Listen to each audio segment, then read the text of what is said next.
Hello, stop procrastination and eliminate your anxiety. Sometimes I think we are the most amazing creatures in the universe. I mean, we've put people on the moon. We've got phones that have the world's knowledge at our fingertips. We've achieved incredible things, and yet we do the silliest things sometimes. Like, for example, a handwritten letter arrives and you don't get handwritten letters. So what happens, instead of just ripping it open and reading the letter and dealing with it, we start thinking, oh my God, who's written to me? Is that somebody who's going to sue me or my business? Is that some bad news? Is that, something really nasty going to happen to me? Have I been fired? Is my girlfriend leaving me? Is my boyfriend going to divorce me? We worry about the contents of the letter, and then what we do is we decide not to open the letter, and we put it away, or we put it in plain sight, and well, we'll open it later. And then what we do, so we've procrastinated about opening this letter, right? We now start to worry about the fact that we've procrastinated about opening the letter. So we're giving ourselves double torture. We've got the handwritten letter, we think it's bad news, we think it's awful news, and then we decide to worry about the fact that we're not going to open it because it's bad news. Talk about a negative feedback loop. How crazy can we get? And we do this all the time. Maybe you've got a stack of letters, maybe you're in debt. And instead of sitting down, putting some time aside and opening the letters, talking to people, getting things sorted out, we worry about the fact that we've got this stack of letters and that they've all got bad news, even though we don't have bad news. Look, back in 2011, it's payday. I drove to the supermarket, do some shopping, did the shopping, went to check out, and my card was rejected. I tried another card and that was rejected. Tried it 3 or 4 times. And in the end, I walked out the supermarket.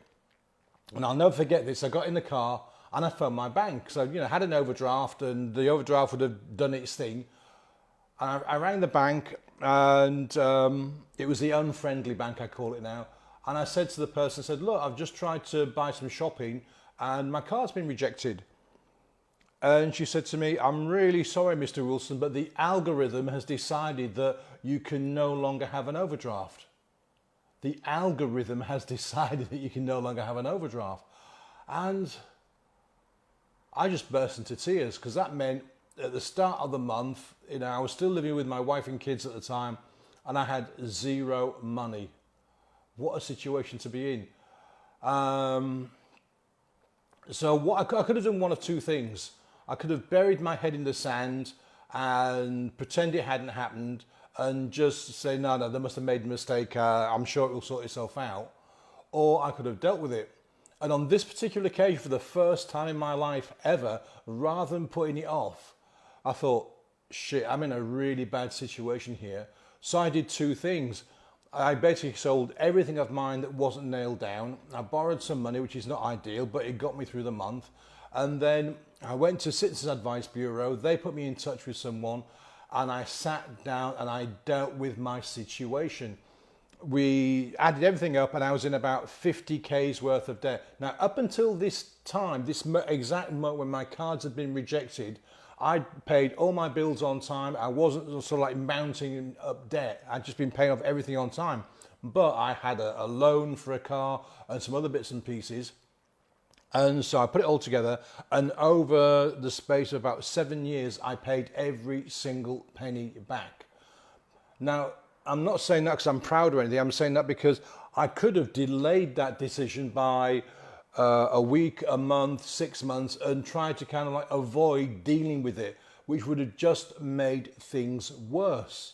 Yeah? Because, it was a bad situation. It was bad news. But I know people who have got stacks of letters, and they put them in cupboards and they put them in drawers, and they've got a very good idea what those letters contain, but because they don't want to face up to the situation that it's going to be scary, that it's going to have a negative outcome, that they kind of make some difficult decisions, they don't take the action. So they worry about not taking the action. So their anxiety levels just go up and up and up and up and up and up until they're like through the roof, they're stratospheric.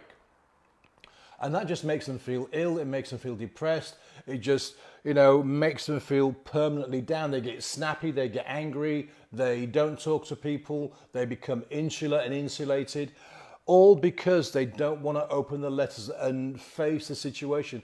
Now, the one thing that really surprised me going through my situation is that apart from the bank, let's screw them for a second, everybody else who was a creditor was really helpful and really polite and friendly.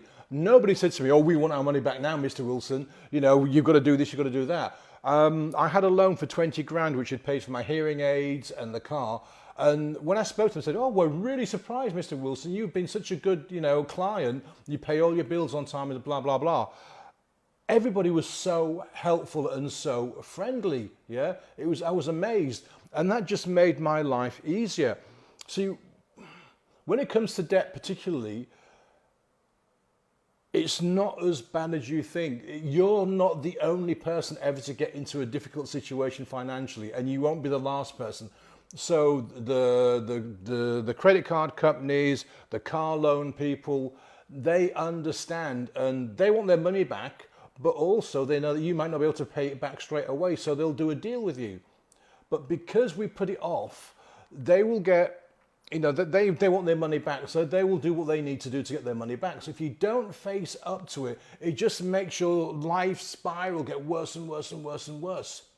Because, another thing could be that, I don't know, let's give you another example.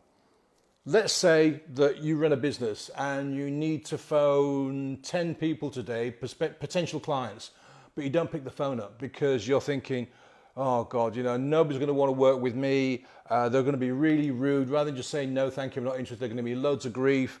It's going to make me feel really bad. I'm not a good salesperson," and blah, blah, blah, blah, blah. So we think about that we're not perfect. We can't do it. We're going to get laughed at. We're going to get ridiculed. We're going to get scorned. Yeah. So we don't pick the phone up. Now that has two consequences. First of all, you worry about the fact you're not picking the phone up and not doing what you're supposed to. But secondly, you're not getting any new clients. Clients don't come to you out of thin air. You can't just go, "Oh, there's a new client. Oh, there's a new client. Oh, there's a new client." You've got to do what needs to be done.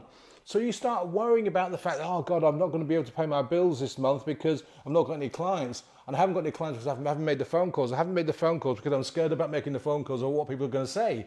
Yeah. We put it off and we put it off and we put it off.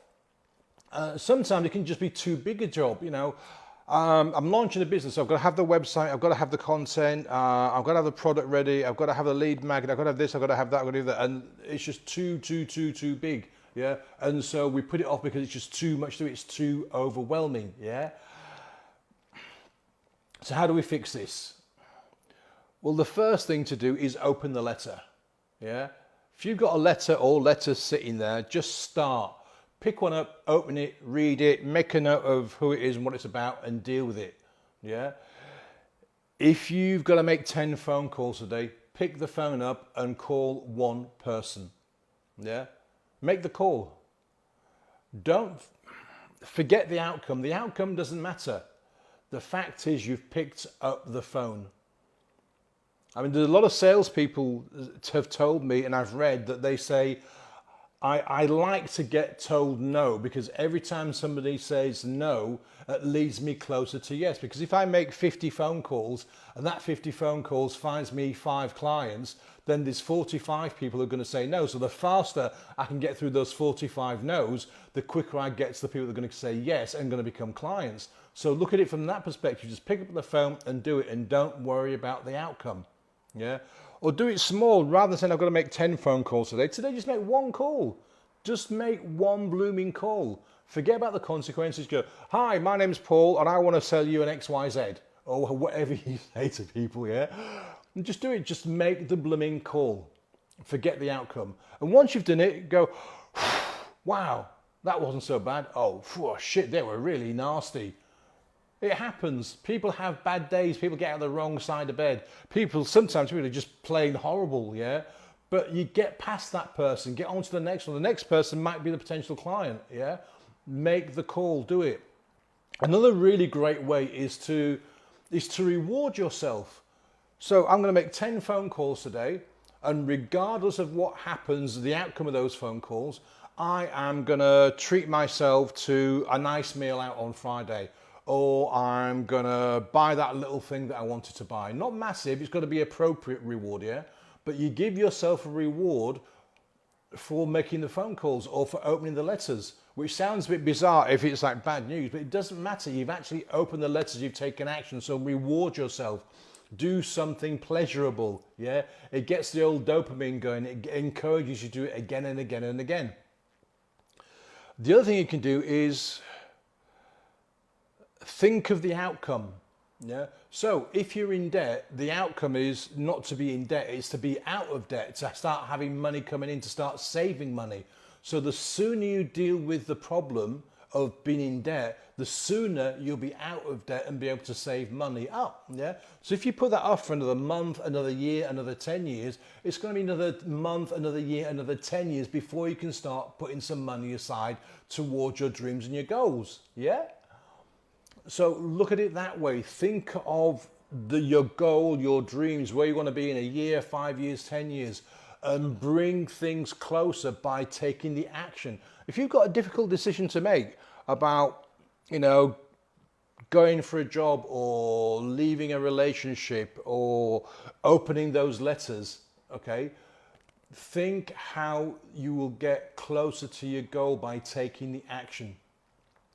And also think about your health, because stress, anxiety, and worry eat away at us on the inside. They'll make us drink too much or eat too much or not eat enough, yeah? They'll make our breathing short. They do all kinds of horrible things. They can put our blood pressure up. There's all sorts of nasty stuff that will happen when we're stressed, when we're anxious, when we're worried.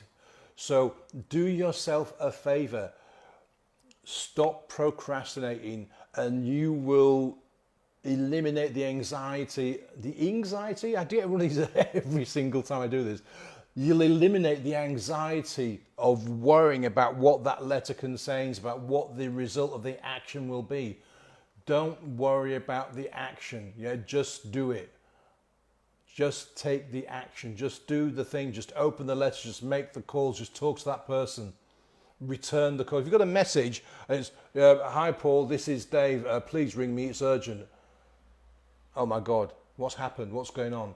And you don't want to make the call because you're worried. Make the call. Because the longer you worry about it, the more you're eating away and the more you're worrying about something you don't know. None of us are clairvoyant. I'm sorry people, but none of us are. Okay, crystal balls don't work, they're flawed. And what I mean is, you can't see the future. You can't X-ray eyes. You can't read the contents of the envelope. So take the action.